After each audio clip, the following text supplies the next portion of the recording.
Bueno, está terminando el año, vamos a hacer un saldo, un corte en materia de seguridad con nuestros expertos en materia de seguridad. Se encuentra con nosotros el día de hoy Alejandro Ope. Alejandro, muy buenas noches. Buenas noches, Leo. Javier Oliva. Javier, muy buenas noches. ¿Qué tal? ¿Cómo te va, Leo? Bueno, gracias. Desde luego parte del balance de este año es la gran noticia que fue la detención del ex secretario de Seguridad Pública durante el gobierno de Felipe Calderón, Genaro García Luna, en Estados Unidos. Alejandro, ¿qué te dice esta detención? Mira, todavía yo creo que hay más preguntas que respuestas sobre esta detención. Todavía no sabemos qué contiene el expediente judicial que han armado las autoridades estadounidenses en su contra. Pero un fiscal en Estados Unidos federal no se avienta así. Sí, pero a ver, déjame dar algunos datos. 97% de los casos en la justicia federal, casos penales en la justicia federal, nunca llegan a juicio. Okay. Se arreglan mediante acuerdos entre la defensa y la fiscalía, que pueden ser con múltiples componentes. En los juicios mismos, más o menos la fiscalía gana 78% de los casos, contra 22% que son sentencias absolutorias.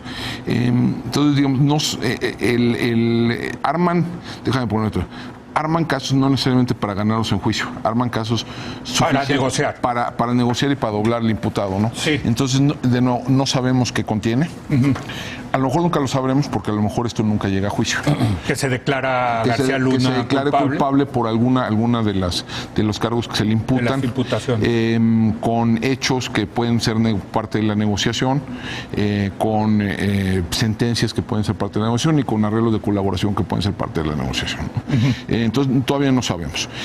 Sí me sorprende, esto lo hablaba con Javier antes de entrar al aire, sí sorprende un poco esta detención y la acusación explícita de haber colaborado con el cártel de Sinaloa, ya que Genaro García Luna tuvo una interlocución y una cercanía muy importante con las agencias de inteligencia estadounidenses, empezando con la DEA. Sí.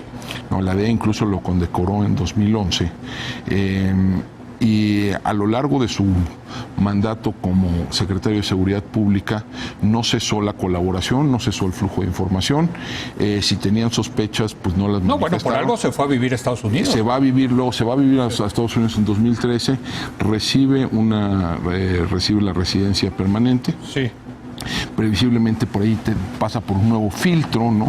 De verificación en los Estados Unidos, pues por lo visto tampoco encuentran esta evidencia en, y yo creo que este proceso. Esa es una de las preguntas que nos hacemos y yo se las paso a ustedes. Sí. ¿Qué cambió en Estados Unidos? ¿Por qué pasó del ser el super cop, como le decían, Genaro García Luna, el super cop, ¿no? El gran policía, la gran apuesta que hizo Estados Unidos desde las épocas de la Agencia Federal de Investigación, a ayer que salió en un overol naranja encadenado? Sí, encadenado. ¿No? Fíjate que a mí me parece que hay una variable general en los análisis que hacemos aquí en México, que es suponer que México como tema político en Washington es prioritario. Hay que leer el tema México en clave Washington, es decir, de qué sirve o qué utilidad tiene para los grupos políticos en pleno proceso preelectoral la utilización de este tema. Porque sin duda alguna que esto abona a las posiciones más conservadoras del discurso anti-México en general en el proceso preelectoral de los Estados Unidos. No lo había visto así. A mí sí me parece que es una variable que tenemos que incorporar. Lo están usando es como víctima del juego político electoral en Estados Unidos. Es una variable que tenemos que poner en la mesa, indudablemente, porque esto abona al tema del muro, al tema de la antimigración, etcétera. Entonces, sí es algo que también tenemos que leer en ese contexto, sobre todo porque ya el presidente de los Estados Unidos, regresando de la cumbre de la OTAN, lo primero que dijo bajándose en la base aérea de Andrews, dijo, ya tengo lista la reclasificación de algunas organizaciones criminales mexicanas como narcoterroristas. Entonces, cuando poco después se da a conocer que un policía con una trayectoria tan amplia desde la fundación del CISEN hasta la creación de la Agencia Federal de Investigación, es decir, él es un importante arquitecto de la estructura policial vigente en el país. Pero apoyada por Estados Unidos. Indudablemente. Entonces, aquí lo importante también es analizar qué tanto nutre el debate político en los Estados Unidos en un momento tan sensible como es el proceso del impeachment también. ¿no? A ver, ¿qué cambio tú crees en Estados Unidos, Alejandro? No lo sé, no me atrevo a especular, pero sí, yo creo que además de, digamos, de las variables de orden estrictamente político, puede haber también unas disputas inter e intraburocráticas. Pueden, no necesariamente, hay yo creo que una disputa por el control de la política hacia México dentro de la propia burocracia estadounidense. Cada uno opera, digamos, con sus propios favoritos y con sus propios alfiles. No sabemos, digamos, esto al parecer sí se construye desde la DEA, porque es territorio de la DEA, pero no sabemos qué otras agencias también participan, ¿no? Yo creo el Departamento de Justicia, ¿no? Bueno, el departamento, sí, claro, pero la DEA forma parte del Departamento de la Comunidad de Inteligencia. De la Comunidad de Inteligencia, es decir, ¿cómo se construye la evidencia del caso García Luna? Sí.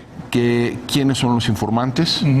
¿Qué tipo digamos, de evidencia técnica tienen? La evidencia técnica me refiero a intervenciones telefónicas, por ejemplo. ¿Quién construyó la evidencia financiera, que al parecer es también parte de también es parte del caso?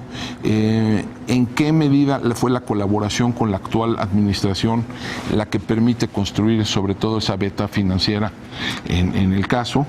Entonces yo creo que de nuevo, yo insisto que todavía hay muchas preguntas que no estoy muy seguro que se vayan a responder, porque no es seguro. Es más, yo creo que es más bien la apuesta, es más bien a que no va a llegar a juicio, de que habrá algún tipo de arreglo. Sí. A ver, pero déjenme preguntarles, la detención de García Luna, ¿qué implicaciones tiene para el tema de la seguridad en México? Porque efectivamente García Luna, pues puede que haya tenido muchos problemas y que se haya dejado sobornar, etcétera, pero había una apuesta de construir instituciones profesionales, sobre todo la Policía Federal. La Policía Federal, una policía civil. Vaya, en ese sentido, ¿es un golpe a ese modelo? En fin, lo pregunto. ¿Lo de García Luna es relevante o no es relevante para el tema del modelo de seguridad en México? Sí, lo que pasa, gracias. Lo que pasa es que hay un cambio ya muy importante en este gobierno en materia con la Guardia Nacional. Con la Guardia Nacional, la desaparición del Estado Mayor Presidencial, la desaparición del Centro de Investigación y Seguridad Nacional y su adscripción como Centro Nacional de Inteligencia, la recreación de la Secretaría de Protección Ciudadana. Entonces, y la desaparición de la Policía Federal. Y la desaparición de la Policía Federal. Entonces yo te podría decir que el modelo que se venía construyendo, al menos desde Ernesto Zedillo, cuando en 1999 se crea la Policía Federal Preventiva, hasta el final del sexenio de Enrique Peña Nieto, tuvo cierta continuidad. Cambiaron funcionarios, políticas, criterios, presupuestos, marcos jurídicos, pero el inicio del sexenio del presidente López Obrador sí es un antes y un después respecto de la política. Entonces, más bien yo vería, y coincido con lo que señala Alejandro, yo más bien vería el proceso, la detención, porque todavía no saben si es culpable o no. Lo cierto es que esto sería una evidencia crítica respecto de un modelo que en términos generales se diría, si es que es culpable, que no funcionó. Pero por eso hay que ser... Le daría legitimidad, digamos, al cambio de López Obrador. Por lo menos en términos de los criterios jurídico-políticos y discursivos, sí. Pero a mí me parece que hay cierta precipitación en algunas áreas del gobierno federal para la descalificación de García Luna. Y puede ser que lo están también utilizando políticamente. Por eso, pero yo creo que la función, cuando te dedicas a estudiar estos temas, tienes que atemperar, porque puede ser anticlimático lo que digamos. Bueno, ayer el líder de Morena en la Cámara de Diputados le dijo al presidente Calderón que era parte del crimen organizado. Déjame traer un tema muy rápido. Ustedes se acordarán cuando en los procesos en la eliminatoria del Mundial se señaló a Rafael Márquez, el futbolista más premiado en la historia de México, como parte del lavado de dinero. Y recuerdo que inmediatamente el entonces secretario de Hacienda, José Antonio Meade, actuando igual de precipitados que ahora, le congelaron sus cuentas sin pruebas. Con esto quiero decir que el hecho de que se haya iniciado el proceso no necesariamente va a terminar en Resultó inocente, Rafa Márquez. Terminó siendo el capitán de la selección mexicana en el Mundial de Fútbol. Entonces, sí me parece que hay que... a ver, Genaro García Luna es inocente hasta que no se le pruebe lo contrario. Ese es el punto. Entonces, sí me parece, y en estos términos, si resulta que es culpable, verdaderamente va a ser un momento verdaderamente crítico para los próximos meses en el caso que se suceda como estamos planeando. Alejandro, ¿tú ves que tenga implicaciones importantes para la política de seguridad la detención de García Luna? Pues sí, a ver, en lo inmediato sí desacredita un poco la vía civil, ¿no? Sí. Sí, o sea, o por lo menos mancha, pues es malísimo, mancha la vía civil, ¿no? Refuerza la idea de que la Policía Federal era una construcción hecha desde y para la corrupción, que yo no estoy de acuerdo con esa versión, pero ciertamente refuerza esa idea, desacredita digamos, los esfuerzos de defender a la Policía Federal como institución, una parte de la política que se ejerció, que se aplicó en esos años, sin duda, indudablemente tiene ese efecto y no se puede eludir. Pero yo creo que también obliga a pensar de nuevo, si son ciertas las acusaciones, que de nuevo habrá que esperar. Si son ciertas las acusaciones, pues sí obliga a pensar cómo las evitamos en el futuro, ¿no? Y eso obliga a reflexionar sobre los controles internos y la supervisión externa sobre las instituciones de seguridad y justicia, ¿no? Eso, digamos, hay algo que sí indudablemente, más allá de lo que sucede en el juicio, que se le puede reclamar al general García Luna, ¿no?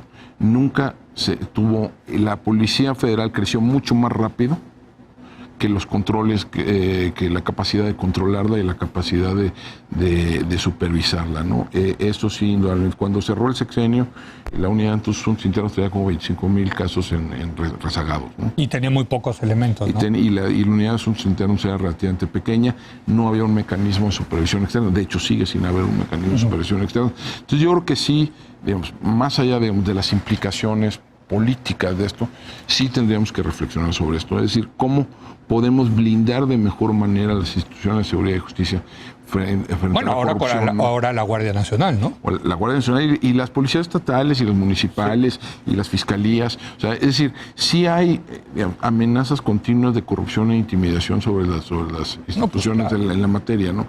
Y sí tenemos, o sea, sea o no cierto esto, sea o no culpable García Luna, sí tendríamos que tomar ese tema como prioritario, ¿no? A ver, ¿algo más que quieran agregar, Javier, sobre el tema, Alejandro, sobre el tema de García Luna? Bueno, sí quisiera hacer este señalamiento, Leo, que en la medida en que vaya avanzando el proceso de García Luna en los Estados Unidos, es previsible, de acuerdo a lo que hemos visto por la inercia, que aquí se sigan crispando los ánimos, ¿no? El presidente López Obrador primero había señalado los riesgos que implicaba este proceso, pero en el entorno, por ejemplo, del expresidente Felipe Calderón, la creación de su partido político que está en la recta final, pues evidentemente mientras dure el proceso, entre que si es declarado culpable o no, desafortunadamente la inercia va a ser de crispación y de acusaciones y señalamientos, descalificaciones. Y eso no ayuda a la seguridad. Desde luego, no ayuda a la seguridad y no ayuda ni siquiera al propio país. Por eso yo disto mucho de algunos planteamientos de como festejar o celebrar la detención, porque es una mala noticia para el país en general, por donde quiera que la veas, ¿no? ¿Algo que agregar de García Luna, Alejandro? Pues nada, que yo creo que tenemos que mantenernos atentos a lo que suceda. Ojalá sí haya juicio, espero que sí haya juicio, para saber cuál es la naturaleza de las acusaciones que se están haciendo, cuál es la evidencia que se está presentando en su contra, y eso pueda nutrir la discusión en México sobre la política de seguridad y pueda nutrir sobre el combate a la corrupción. Yo espero que ojalá sí haya juicio, aunque mi apuesta es que no lo habrá. Se va a declarar culpable. Sí, pero no sabemos cuándo. Esto puede tomar meses. Sí. Tomar meses. Ojalá. Pero la pregunta es ¿qué le van a sacar la justicia de Estados Unidos a cambio de declararse culpable y darle una penalidad menos? Depende. Es que esto lo que llama el plea bargain. El plea bargain, sí. La negociación de la... La negociación de la sentencia. De qué se declara o no proceso electoral en Estados Unidos. Exacto. Eso se da, puede tener varios componentes, ¿no? Se puede negociar, sí, algunas formas de colaboración en otros casos, que ya tenga abiertos o no la Fiscalía. Se puede también incorporar, digamos, una reducción, un cambio en la acusación. Sí. Que me declaro culpable, pero la acusación más leve. Sí, sí, sí. ¿No? Puede Lo ser, acepta el fiscal y se acabó. Lo puede el fiscal. Puede haber también los hechos que se describen en lo que se le presenta al juez, también son sujetos de negociación. Puede decir, ok, me declaro culpable, pero no del soborno. Sí. Me declaro culpable de la falsedad de declaraciones. Sí, ¿no? O sea, sí. eso puede ser. Y no necesariamente. La inmensa mayoría de estos arreglos no llevan a una colaboración del imputado con la Fiscalía. Lo primero que quiere la Fiscalía es evitarse el juicio. Sí, sí, sí. Porque son costos enormes, ¿no? Sí, millones de dólares. Millones de dólares. Aunque luego, pues, por ejemplo, al Chapo sí le querían hacer juicio, ¿no? Porque es parte del show, ¿no? Y además por la calidad del... Pero el Chapo es excepcional y eso vale la pena destacarlo, ¿no? El año pasado, en todo el sistema penal federal, el sistema de justicia federal en Estados Unidos, hubo exactamente 1.600 juicios penales. El resto fueron arreglos de esta naturaleza, ¿no? Sí, y lo mismo pasa a nivel estatal, por cierto. Pero bueno, déjenme hago una pausa y ahora vamos a cambiar de tema y les quiero preguntar los saldos del tema de seguridad para el 2019. Puros temas fáciles, ¿no? Sí, facilito para irnos optimistas y de buen humor a las fiestas. Regresamos un momento más.